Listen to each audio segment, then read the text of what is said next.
નમસ્કાર વિદ્યાર્થી મિત્રો, આપણે ઓલરેડી 2 ટેન્સ પૂર્ણ કરી ચૂકેલા છે. આજે હવે નવો ટેન્સ ભણવાનો છે જેનું નામ છે પૂર્ણ વર્તમાન કાળ. બરાબર, અહીંયા ગુજરાતીમાં તમને લખેલું કદાચ નથી દેખાતું. બરાબર, તમારે લખી દેવાનું છે પૂર્ણ વર્તમાન કાળ, હેડિંગ મારવાનું છે.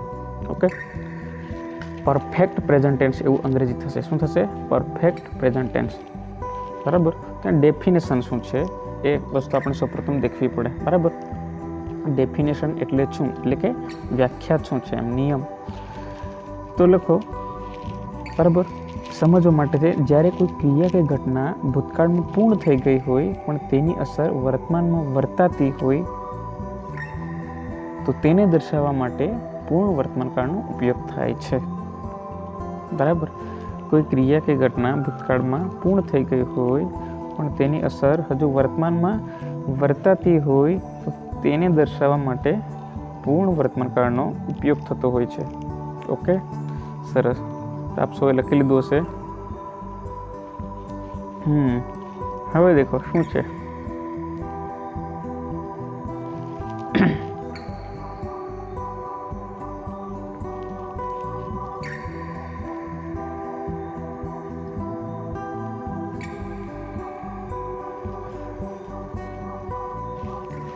देखो नियम पूर्ण वर्तमान काल में, बराबर, पूर्ण वर्तमान काल में हेव के हेत प्लस क्रियापद भूत कृदंत वाळु रूप आवे छे. पूर्ण वर्तमान काल में हेव के हेत प्लस क्रियापद भूत कृदंत वाळु रूप आवे छे. बराबर, पछी शब्दों words already, just, just now, yet, ever, never, since અને ફોર. ઓલરેડીનું ગુજરાતી થાય છે ક્યારનું, જસ્ટનું થાય છે હમણાં, ગેટનું થાય છે હજુ સુધી, એવરનું થાય છે ક્યારેય, નેવરનું થાય છે ક્યારેય અથવા કદી નહીં, સિન્સનું થાય છે થી અને ફોરનું પણ થાય છે થી. એટલે સિન્સ અને ફોર બંનેનું એક જ ગુજરાતી થાય છે. બરાબર, હવે દેખો અહીંયા એવર હંમેશા પ્રશ્નાર્થ અને હકાર વાક્યમાં ઉપયોગ થાય છે. એવરનો ઉપયોગ ક્યારે થાય છે? હંમેશા પ્રશ્નાર્થ અને હકાર વાક્યમાં. બરાબર, તો તમે ઉદાહરણ દેખી શકો છો. Have you ever scene the Taj Mahal? બરાબર, તો આ સીન એ ત્રીજું રૂપ છે. શેનું? 2C નું ત્રીજું રૂપ સીન છે. 2C નું ત્રીજું રૂપ છે. બરાબર, ઓકે. નેક્સ્ટ સ્લાઇડ તરફ આગળ જઈએ. હવે નેવરનો ઉપયોગ ક્યારે થાય? એવરનો ક્યારેક જોઈએ આપણે, એવરનો તો જોઈ લીધો આપણે. નેવરનો ઉપયોગ ક્યારે થાય છે એ જોઈએ. બરાબર ને?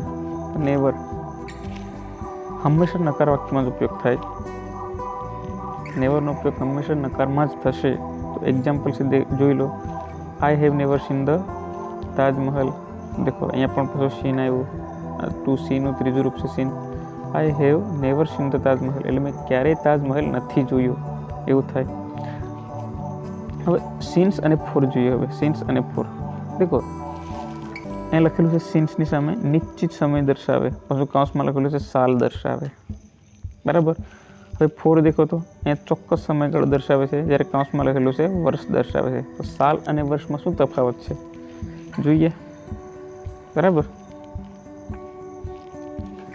તો દેખી લો તમે. સૌપ્રથમ તો સીન્સ એટલે સાલ દર્શાવે. મેં કીધું સાલ કોને કહી છું? તો દેખો 1920, 2015, 2030, 2020, આજે બધું ખરું ને? 1920, 2015, 1950, 2020, આ બધું શું છે? એને સાલ કહેવાય. બરાબર, શું કહેવાશે એને? સાલ. તો સમયગાળો કોને કહીશું? આની વાત કરું, સમયગાળો. તો દેખો સમયગાળો એટલે 5 વર્ષ, 10 વર્ષ, 15 વર્ષ, 20 વર્ષ, આ ખરું ને? 5, 10, 15, 20, એને શું કહેવાશે? સમયગાળો કહેવાશે. બરાબર, એને શું કહેવાશે? સમયગાળો. જ્યારે સિન્સ હશે ત્યારે હંમેશા સાલ આવશે. જ્યારે 4 હશે તો હંમેશા સમયગાળો હશે, બરાબર. તો જોઈ લઈએ ઉદાહરણ જોઈ લઈએ. તો ઉદાહરણ દેખો, Mohan has worked in this school since 1980. એક મોહન આ સ્કૂલમાં 1980થી કામ કરે છે, એવું ગુજરાતી થાય એનું, બરાબર. Mohan has worked in the school since 1980 એટલે મોહન આ સ્કૂલમાં 1980થી કામ કરે છે, બરાબર. તો તમે દેખી શકો છો સિન્સ એટલે સાલ આવે, બરાબર. સિન્સ હોય તો હંમેશા સાલ આવશે. હવે 4નું નીચે તમે ઉદાહરણ આપેલું નથી દેખાતું, પણ આ જે ઉદાહરણ છે એના પછી સમજવાનું છે. આખું બેઠું જ આવશે, બરાબર. ખાલી આ જે સિન્સ છે, સિન્સની જગ્યાએ શું આવશે? 4 આવશે. હવે 4 હોય તો પછી સાલ ના આવે, શું આવશે? આપણે કોઈ પણ આશરે વર્ષ લખી દઈએ, 10 વર્ષ. શું થાય? વાંચો હવે, મોહન હેઝ વર્કડ, બરાબર, ઇન ધી સ્કૂલ ફોર 10. હવે પાછળ લખી દઈએ આપણે યર્સ, YEARS. ખ્યાલ આપને ખ્યાલ આવ્યો? સિન્સ તો સાલ આવે, 4 તો કે વર્ષ આવશે. સરસ, તમે સમજ્યા હશો. હવે આગળ વધીએ, બરાબર. તો જોઈએ આગળ શું છે. હવે રૂપો ઓલરેડી આપણે જે અગાઉના 2 ટેન્સમાં પણ દેખી ગયેલા છે એની વાત છે, બરાબર ને. તો દેખો, ટુ બીના પૂર્ણ વર્તમાન કાળના રૂપો. શું લખેલું છે? ટુ બીના પૂર્ણ વર્તમાન કાળના રૂપો. આપણે જાણીએ છીએ પ્રમાણે આ બાજુ એક વચન લખવાનું, આ બાજુ બહુવચન લખવાનું, બરાબર. હવે આઈ, વી, યુ, હી, સી, ઇટ અને ધે, બરાબર ને. તમારે યાદ રાખવાનું છે, આઈની સાથે હેવ આવશે, વીની સાથે હેવ આવશે, યુની સાથે હેવ, યુની સાથે હેવ, હી, સી, ઇટ સાથે હેઝ અને ધેની સાથે હેવ. એટલે સિમ્પલ છે. ત્રીજા પુરુષ એક વચન ખરું ને એની સાથે જ હેઝ આવે છે, બાકીના બધા સાથે હેવ આવશે, બરાબર ને. હવે આપણે જાણીએ છીએ એ પ્રમાણે, બરાબર. તો કે બીન એ શેનું ત્રીજું રૂપ છે? ટુ બીનું ત્રીજું રૂપ છે, બરાબર. વોઝ અથવા વર એ તો ભૂતકાળમાં છે, બરાબર ને. જ્યારે બીન એ ભૂત કૃદંતમાં છે, ભૂત કૃદંત એટલે ત્રીજું રૂપ. તો આપણે પૂર્ણ વર્તમાન કાળ એટલે નિયમ પ્રમાણે આપણે અગાઉ જોઈ ગયા છે એ પ્રમાણે પૂર્ણ વર્તમાન કાળમાં ત્રીજું રૂપ આવે. તો આ ત્રીજું રૂપ અહીંયા આવે છે, બરાબર ને. એટલે I have been, we have been, you have been, you have been, he, C, it, has. પછી અહીંયા એક વસ્તુ રહી ગઈ ને, હેઝ પછી શું આવશે? એ કદાચ નથી લખાયું એટલે બીન આવશે. એટલે હી, સી, ઇટ, હેઝ પછી બીન, પછી દે હેવ બીન, બરાબર ને. હવે તમને કદાચ વારંવાર ડાઉટ થતો હોય તો એક વસ્તુ આપણે જોઈ લઈએ. દેખો, હી, સી, ઇટ એ ત્રીજો પુરુષ અને ધે પણ ત્રીજો પુરુષ. પણ હી, સી, ઇટ ખરું ને ત્રીજો પુરુષ એક વચન કહેવાય, જ્યારે આ ધે ત્રીજો પુરુષ તો કહેવાય પણ એક વચન ના કહેવાય, બહુવચન કહેવાય. કારણ કે ધે એટલે એનો મિનિંગ શું થાય ગુજરાતી? ધે એટલે તે ના થાય, તેઓ થાય. ખ્યાલ આપને ખ્યાલ આવ્યો? બિલકુલ સેમ ફંડા અહીંયા પણ. આઈ એ પ્રથમ પુરુષ એક વચન છે, જ્યારે વી પ્રથમ પુરુષ બહુવચન છે, યુ પ્રથમ પુરુષ એક વચન, યુ પ્રથમ પુરુષ બહુવચન. પણ અહીંયા તો એક વચન હોય કે બહુવચન હોય રૂપ સરખા જ આવે, બરાબર ને. તો આપ સમજી ગયા હશો. આગળ વધી હવે, બરાબર. ટુ ગોના પૂર્ણ વર્તમાન કાળના રૂપો શું છે? ટુ ગોના પૂર્ણ વર્તમાન કાળના રૂપો. તો આપણે જાણીએ છીએ પ્રમાણે ટુ ગો એટલે એનું ગુજરાતી જવું થાય. ટુ ગો એટલે જવું થાય. એનું ભૂતકાળ પણ આપણને ખ્યાલ છે, વેન્ટ. અને ભૂત કૃદંત થશે એનું ગોન, થાય ને ગોન. સરસ. તો ગોન આપણે કોઈ ભૂતકાળ તો ભણતા નથી, પૂર્ણ વર્તમાન કાળ ભણીએ છીએ. તો ત્રીજા રૂપની જરૂર છે તો ગોન આવવું જોઈએ, બરાબર ને. તો અગાઉના કોઠામાં તમને સમજાવ્યું છે એટલે વધારે ડિસ્કશન નથી કરતા, બરાબર. આ તમને ખ્યાલ હોવો જોઈએ. હેવ શેની સાથે આવશે, હેઝ શેની સાથે આવશે, કંઈ વાંધો નહીં. ફરી એક વખત કહી દઉં, ત્રીજો પુરુષ એક વચન છે એની સાથે હેઝ છે, બાકીના બધા સાથે શું છે? બાકીના બધા સાથે શું છે? હેવ છે. સરસ. અહીંયા તો ખાલી 2 છે. હવે તમને હું આપું છું, તમારે તમારી નોટબુકમાં લખવાનું છે, બરાબર. હું તમને અહીંયા લખીને આપું છું, એ તમારે તમારી નોટમાં લખી દેવાનું છે. તો પહેલું છે ટુ સ્પીક, બરાબર. શું છે? To speak. આનું તમારે લખવાનું. આ ત્રીજા નંબરનું, બરાબર ને. હવે ચોથું છે ટુ રાઈટ, આ પણ તમારે લખવાનું છે, બરાબર. હવે પાંચમું છે ટુ, કોઈ યાદ કરી, કંઈ વાંધો નહીં, સરસ. ટુ બિલ્ડ, BUILD, બરાબર. આના તમારે લખી દેવાના. સરસ, આગળ વધી, હવે લખી લેજો તમે તમારી બુકમાં, બરાબર.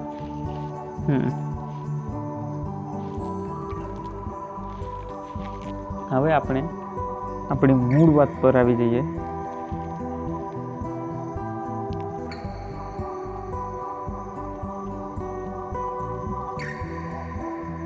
ફરી એક વખત ડિસ્કશન કરી લઈએ, બરાબર ને.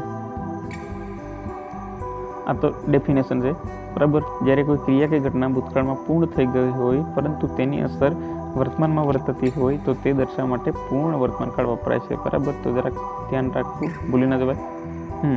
ખાસ વસ્તુ અહીંયા તમારે યાદ રાખવાનું છે, બરાબર. એક વખત ફરી શું છે તો કે હેવ ને હેવ અને હેડ પછી ક્રિયાપદનું ભૂતકૃદંત વાળું રૂપ આવે છે, બરાબર. પછી આ શબ્દો જેટલા પણ છે એ યાદ રાખજો, બરાબર ને. જેટલા શબ્દો છે એને યાદ રાખવાનો ટ્રાય કરજો. Already, just now, yet, ever, never, since, for. એવરનો ઉપયોગ ક્યારે થાય, નેવરનો ઉપયોગ ક્યારે થાય એની વાત પણ આપણે ઓલરેડી કરી ચૂકેલા છીએ, બરાબર. તો ભૂલી ના જવાય, બરાબર. પછી આના એક્ઝામ્પલ આપણે સમજ્યા, સિન્સ, ફોર. ઓકે. હવે આપણે આ કોષ્ટક જોઈએ, તમને મેં જેટલા લખવા આપેલા છે તમારે તમારી નોટબુકમાં લખવાનું છે, બરાબર. હવે આપણે એક્સરસાઇઝ પર આવી જઈએ.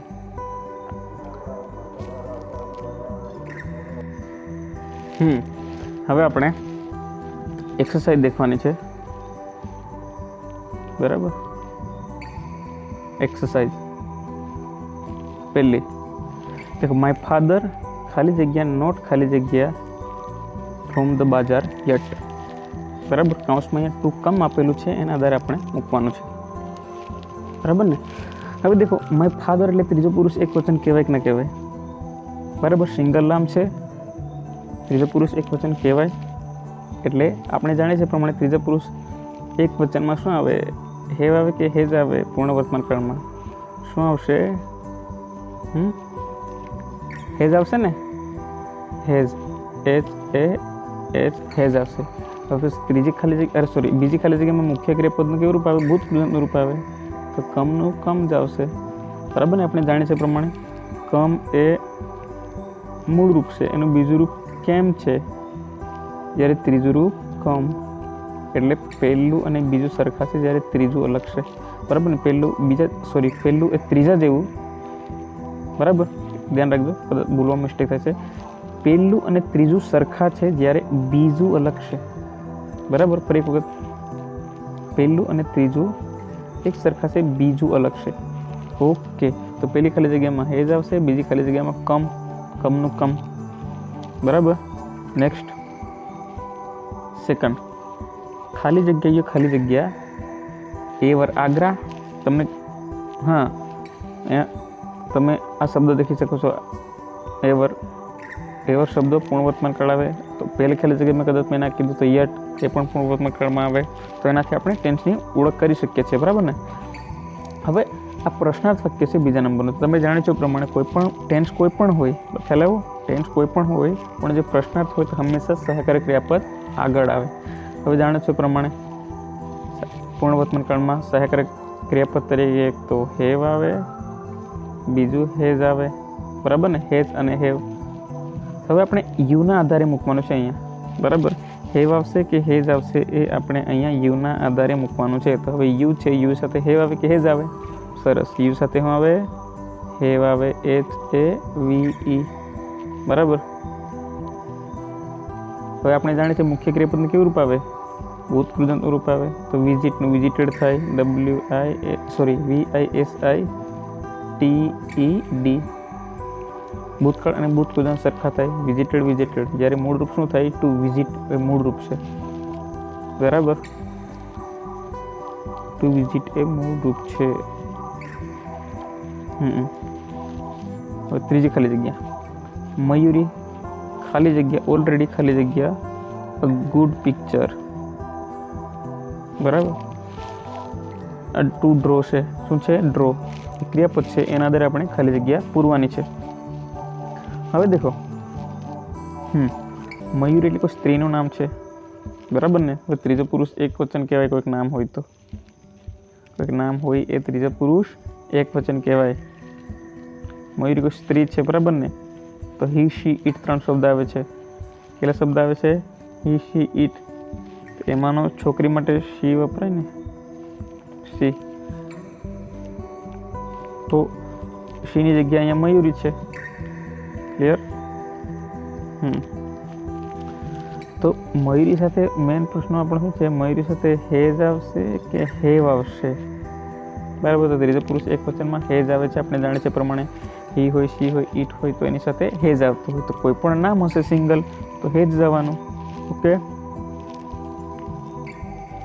હવે બીજી ખાલી જગ્યામાં તો કે ડ્રો, ટુ ડ્રો એટલે દોરવું થાય. ટુ ડ્રો એટલે શું થાય? દોરવું થાય. તો એનું ત્રીજું રૂપ લખવું પડશે ને આપણે, પૂર્ણ વર્તમાન કાળ છે એટલે. તો ત્રીજું રૂપ શું થશે? DRAWN અને N એટલે ડ્રોન થાય. DRAWN, બરાબર. કદાચ ના ખ્યાલ આવે, ભૂલી જતા હોય તો આપણે ઓલરેડી ભણી ચૂકેલા છે, નોટબુકમાં દેખી લેવું, બરાબર. હવે લખવું હોય તો દેખશો, પછી આખા વિડીયો ખાલી દીક કરતા હશે, લખતા નહીં હોય તો પછી તમને નહીં ખબર પડે, બરાબર ને. લખવું પડે, તમારે દેખવું પડે, લખવું પડે, પછી ખ્યાલ યાદ રહેશે. આ હકીકત છે. હવે ચોથા નંબરની ખાલી જગ્યા હેતલ એન્ડ સ્વાતિ. શું છે? હેતલ એન્ડ સ્વાતિ. હવે દેખો, હેતલ પણ કોઈક નામ છે અને સ્વાતિ પણ કોઈક નામ છે. હવે આપણે જાણીએ છીએ પ્રમાણે ત્રીજો પુરુષ એક વચન હોય ને તો અહીંયા હેઝ આવશે. એટલે કે હી, શી, ઇટ હોય તો શું આવશે? હેઝ આવશે. તો હેતલ અને સ્વાતિ નામ જ છે, હેઝ આવશે? ના, હેઝ ના આવે. કારણ અહીંયા નામ તો છે પણ એક વચન નથી, બરાબર ને. એક વચન નથી, આ બહુવચન છે. ખ્યાલ આવ્યો? કારણ કે દેખો, આ ધ્યેય, આ ત્રીજો પુરુષ જ છે પણ બહુવચન છે. એટલા માટે હેતલ અને સ્વાતિ ખરું ને, એ ત્રીજો પુરુષ તો છે પણ એક વચન નથી, બહુવચન છે. તો બહુવચન સાથે શું આવે છે આપણે જાણીએ છીએ. હેવ આવશે કે હેજ આવશે? તો કે બહુવચન હોય તો હેવ આવે, હેજ ના આવે. શું આવે? હેવ આવે. હેજ ના આવે, હેવ આવે. તો અહીંયા પહેલી જે ખાલી જગ્યા છે અહીંયા શું આવશે? બહુવચન છે એટલે હેવ આવશે. જ્યારે બીજી ખાલી જગ્યામાં સીનું ત્રીજું રૂપ આવશે. હવે તમે જાણો છો સીનું ત્રીજું રૂપ શું થાય? સીન થાય. SEEN, બરાબર ને. હવે પાંચમી ખાલી જગ્યા ડુ યુ નો હુ ખાલી જગ્યા આર નેશનલ એન્થમ.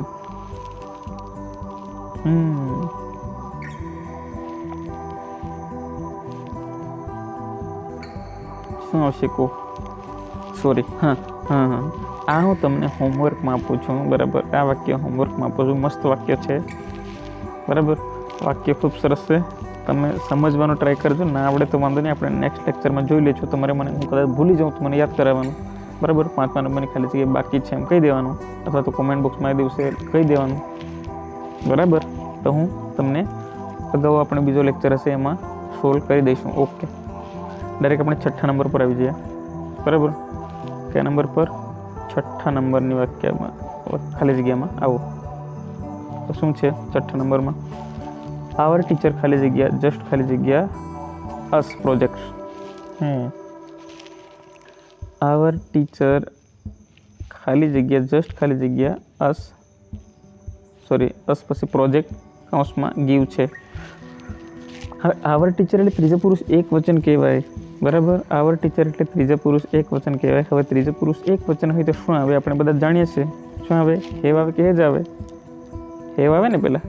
ના, હેજ આવશે. કારણ આવર ટીચર છે એટલે ત્રીજો પુરુષ એક વચન કહેવાય. ત્રીજો પુરુષ એક વચનમાં હેજ આવે. હવે બીજી ખાલી જગ્યામાં મુખ્ય ક્રિયાપદનું ભૂતકૃતાંત આવશે, બરાબર ને. હવે જાણીએ છીએ આપણે પ્રમાણે ગીવ એટલે ગુજરાત શું થાય? કહો. આપ થાય ને, એનું ભૂતકાળ શું થશે? ગેવ. એનું ભૂતકૃતાંત શું થશે? ગીવન. શું થશે ગીવન, શું થશે ગીવન, બરાબર. એટલે આ બીજી ખાલી જગ્યા છે, અહીંયા શું થશે ગીવન, GIVEN. ત્યારે પહેલામાં તો તમને મેં કીધું એ પ્રમાણે ત્રીજો પુરુષ એક વચન હોય તો હેઝ આવે, બરાબર. ઓકે, હવે 7મા નંબરની ખાલી જગ્યા, કયા નંબરની ખાલી જગ્યા 7મા નંબરની શું છે ઇન્ડિયા ખાલી જગ્યા ફ્રી સિન્સ 1947. ઇન્ડિયા ખાલી જગ્યા ફ્રી સિન્સ 1947. હવે 2B નું રૂપ આપેલું છે આપણને, એના આધારે ખાલી જગ્યા પૂરવાની છે, બરાબર. તમને ખ્યાલ હોવું જોઈએ આ 2B નું ગુજરાતી શું થાય થવું અથવા હોવું. 2B ખરું ને આ વર્તમાન છે, મૂળ રૂપમાં છે, એનું ભૂતકાળ આપણને ખબર છે શું છે યાદ કરો, વોઝ અથવા તો વર, આવું લખેલું હતું આપણે ભણતી વખતે, વોઝ વર થાય, વોઝ અથવા વર થાય. હવે વોઝનો ઉપયોગ ક્યારે થાય, વરનો ઉપયોગ ક્યારે થાય, તો જ્યારે ભૂતકાળનો વાત આવશે ત્યારે, કોઈ પણ ભૂતકાળ ટેન્સ ભણીશું ત્યારે આના વિશે ચર્ચા કરીશું. જસ્ટ આપણે એનો ખાલી મિનિંગ ખ્યાલ હોવું જોઈએ આપણને, બરાબર. આ મૂળ રૂપ છે 2B એ, જ્યારે આ ભૂતકાળમાં છે તો એનું ભૂતકાળમાં શું થાય ખબર છે ને આપણને, બીન થાય, શું થાય બીન થાય. સો શું આવશે અહીંયા ઇન્ડિયા પછી હેઝ તો આવશે જ, બરાબર ને. ઇન્ડિયા એટલે ત્રીજો પુરુષ એક વચન કહેવાય, ઇન્ડિયા એટલે ત્રીજો પુરુષ એક વચન કહેવાય, એટલે ઇન્ડિયા સાથે હેઝ આવવાનું, બરાબર. પછી 2B નું ત્રીજું રૂપ લખવાનું છે એટલે બીન આવશે, એટલે India has been free since 1947. એટલે ઇન્ડિયા 1947થી આઝાદ છે આવું કહેવાય, બરાબર. હવે 8મા નંબરની ખાલી જગ્યા દેખાતી નથી, વાંધો નહીં, બરાબર. આટલી પૂરતી છે સમજવા માટે. બાકી પ્રેક્ટિસ કરવી હોય તો તમારે તમારી જોડે કોઈ પણ પ્રકારની રેફરન્સ બુક હશે એને વાંચવાનું, સમજવા માટે આટલું પૂરતું છે. ખ્યાલ આવ્યો, બરાબર. સરસ. તો તમને મેં અગાઉ પણ કીધું છે પ્રમાણે અંગ્રેજી ગ્રામર આપણે બને ત્યાં સુધી બધાને ખબર પડે એ રીતને ભણાવવાનો ટ્રાય કરેલો છે, બરાબર. એક દિવસમાં ઓછામાં ઓછું એક ટેન્સ તો આવશે જ તમને તમારા મોબાઈલની સ્ક્રીન પર, બરાબર. તમે સમજવાનો પ્રયત્ન કરજો, ના સમજાય તો કંઈ વાંધો નહીં, મને કોમેન્ટ બોક્સમાં પૂછો. અમુક પ્રશ્નોમાં અમુક જગ્યાએ ના ખબર પડી તો હું તમને ચોક્કસપણે જણાવવાનો ટ્રાય કરીશ, ને હું જણાવું છું. પણ જે લોકો કોમેન્ટ બોક્સમાં બકે એમને જણાવું છું, અમુક લખતા નથી તો મને કઈ રીતે ખબર પડે કે તમને ખબર પડી કે ના ખબર પડી, બરાબર ને.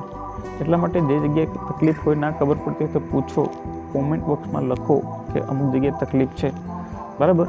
હવે અગાઉ જે આપણે ભણી ચૂકેલા છે એનું રિવિઝન કરતા રહેજો, ખાસ કરીને ક્રિયાપદ છે અને એના પછી ક્રિયાપદો પછી જે 2 ટેન્સ ચાલી ગયેલા છે એનું રિવિઝન કરજો, પ્રેક્ટિસ કરજો. નહીં તો તમે પાછું આમાં એ ભૂલી ના જતા, બરાબર. કારણ કે આના પછીના આપણે ટેન્સ પૂરા થશે, એના પછી ડાયરેક્ટ ઇનડાયરેક્ટ એક્ટિવ પેસિવ જે વસ્તુ ભણવાની છે ત્યાં આનો બહુ ઉપયોગ થશે, બરાબર. ખૂબ મોટા પ્રમાણમાં આજે આપણે વસ્તુ હાલમાં ભણી રહ્યા છીએ એ આપણે નેક્સ્ટ ટાઈમ પછી જે ટોપિક ભણવાના છે ડાયરેક્ટ ઇનડાયરેક્ટ એક્ટિવ પેસિવ એમાં આનો ઉપયોગ થશે જ.